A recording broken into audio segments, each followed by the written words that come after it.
ရှုံမငိနိုင်မှာတယောင်စုံမို့လို့ထားတယ်တောင်းတမအင်းရဲ့ကြပြ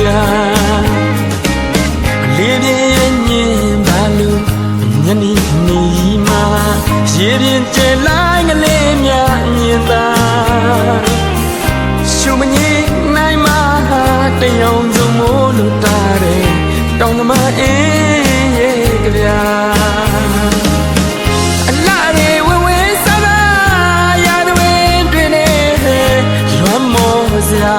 တမ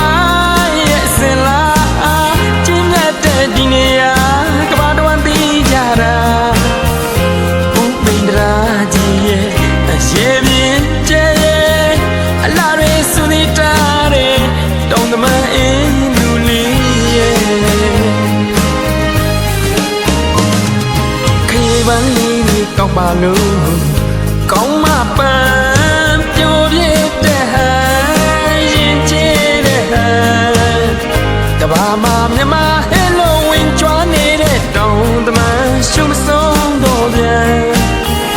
ကိုယ်ဆုံးကြီးများနေတာစမန်တော်လာရဲ့ကြပြဒါမှန်တရားတကူပါတောင်တမန်အင်းရဲ့ဒေသ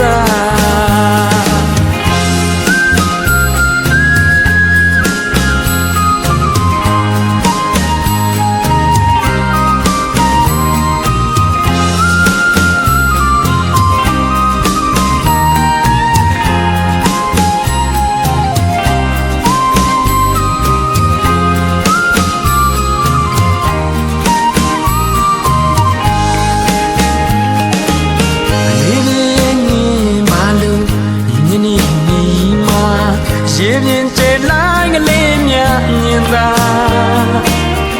ရှုံမငိနိုင်မှာတယောင်စုံမို့လို့တာတယ်တောင်းတမ